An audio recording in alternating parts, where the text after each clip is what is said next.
E aí, já pensou em ganhar muito dinheiro com um canal de corte igual esse daqui que você está assistindo? No primeiro link da descrição temos um aulão para você que quer começar um canal de cortes e faturar muito aqui na internet. Também teremos planilhas que irão te ajudar na hora de organizar a produção do seu canal. Tá esperando o quê?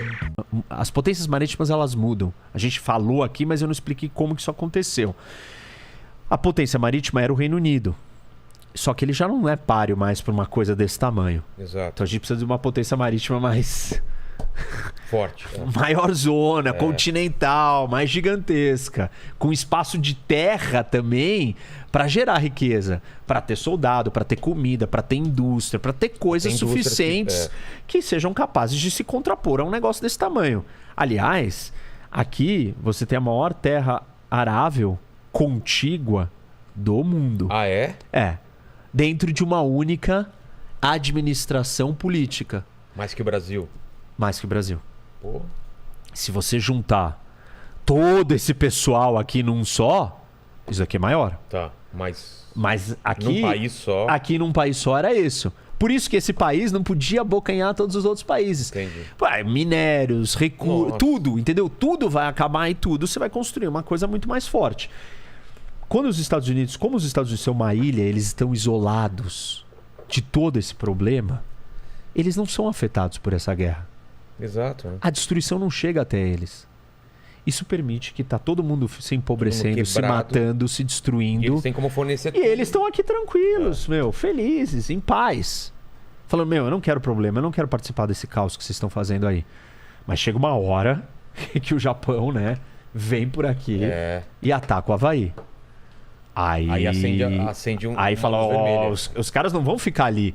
E tem outro problema, Se essas potências, naquele momento da Segunda Guerra, e eu não tô falando da Guerra Fria, se a potência alemã se juntasse com a Rússia, e se a Alemanha conquistasse a Europa inteira, era a mesma coisa que eu tava falando daqui, o Heartland de novo, a ilha muda de novo. E junto nisso, você tinha uma outra ilha adjacente, que é o Japão, parceira no projeto.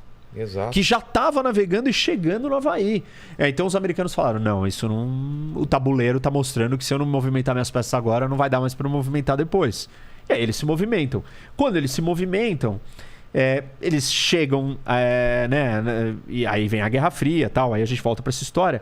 Mas na época da Segunda Guerra, quando eles decidem entrar na guerra, eles viram para os ingleses e falam assim, tá bom, eu vou entrar, mas eu quero o acesso a todas as suas bases navais.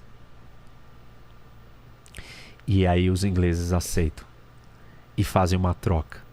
Eles entregam o controle das principais bases navais espalhadas pelo mundo, porque esse é um ponto importante. Se você é uma potência marítima, como que você expande o seu poder? Bases. Você precisa de bases em lugares estratégicos. Se você é uma potência continental, como é que você expande? Em círculos concêntricos. Tá. Entendi.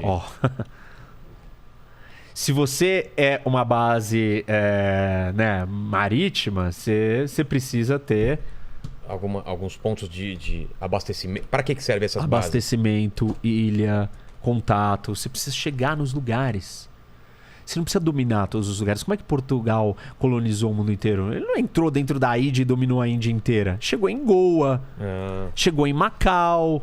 Você só pega os pontos estratégicos, os estreitos e os lugares chaves. Então foi isso que eles fizeram, enfim. E isso muda. Tem uma transição da potência marítima, sai do Reino Unido e entra nos Estados Unidos. Tá. E aí sim a gente se depara com esse problema todo. A União Soviética começa a ficar muito grande, muito super estendida, impossível de gerenciar todo esse caos. As pessoas não querem mais viver naquilo ali, é insustentável, e ela começa a ruir. Quando ela começa a ruir, ela começa a encolher. Conforme ela vai encolhendo, o que vai acontecendo? São dominós que vão caindo um a um? Isso, só que aí ela volta para aquela posição original dela de extrema vulnerabilidade e insegurança. Exato. Que é as rotas de acesso e invasão mais factíveis. Não tem mais ancoragem aqui. Perdeu a ancoragem desses países aqui. Perdeu tudo isso daqui. E aí os russos se sentem vulneráveis. Só que eles estão destruídos, Estão quebrados. anos 90, quebrado, não tem o que fazer, aceitam, baixam a cabeça e falam, tá bom. Só que aí ela começa a se reorganizar, o mundo vai mudando de figura, chega um líder no poder, o Putin. Qual é a diferença, por exemplo, do Gorbachev, que ele faz toda aquela mudança? Ele meio é para apagar o incêndio. Isso, na Era uma verdade, coisa na verdade inevitável. ele viu que a coisa ia ruir. E ele fala, eu preciso transformar isso a tempo. E ele começa a tentar, Uma mas abertura. não vai ter como, né? Não tem como sustentar um império desse com abertura. Entendi. O que os Estados Unidos estavam preocupados? Tem um lance aqui que eu tenho que trazer, porque isso vai ter efeito depois quando a gente chegar nos dias de hoje, né? Os Estados Unidos estavam preocupados que essa expansão da Ilha Mundo abocanhasse esse território aqui também, que é a China, que era a maior população do mundo. E que ainda não é o que é hoje, ela era... Era pobre, mas era muito grande, e ela tem um acesso direto ao mar de verdade. Mar grande, saída, água quente. Era camponesa, era uma coisa mais... Isso. Aí o Nixon se aproxima da China e fala assim, não, venha ficar do nosso lado. E aí a China decide fazer uma abertura econômica. E a abertura econômica que a China faz é só nas regiões da costa. Por quê? Porque ela fala assim, não, vou testar. Vou testar, não vou... Colocar o pezinho na eu água. não vou ver o que é. E vou criar umas zonas especiais que tem um regime diferenciado, econômico, enfim, um monte de regras diferentes. E dali eu vou testar o meu desenvolvimento. Porque ela tinha medo de se abrir. Porque quando ela se abriu, o que aconteceu?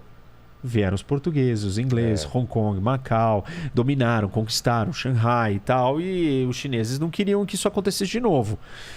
E aí a China e a Rússia ficam num período de tensão, quase tem até conflito entre eles, no final dos anos 60, e eles quase entram em guerra, né, em alguns confrontos assim, uma pequena choque. E os Estados Unidos conseguem tirar a China da órbita soviética. E aí começa a história do período de crescimento chinês. Porque a China, impulsionado pelos Estados Unidos? Impulsionado pela noção dos americanos. Venham, se abram para o mundo, fiquem ricos. Temos um mercado aqui. Com a ideia do quê? Vamos tirar ele desse projeto e vamos trazer ele para o projeto capitalista, o projeto liberal, o projeto... transformou a China numa potência, ajudou a... Claro, a China percebeu que não dava mais para ela lidar com essa quantidade de pessoas e ela se manter fechada. Não existia riqueza suficiente aqui dentro para alimentar tanta gente. Entendi. Ela precisava se abrir, é uma combinação.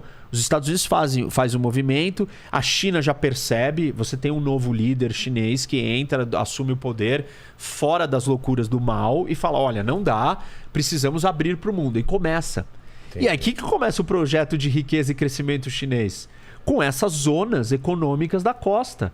A riqueza chinesa está toda na costa. A China está lutando para desenvolver o interior. Porque ela é uma economia de exportação. E onde é o melhor lugar para você exportar? Na costa. Na costa.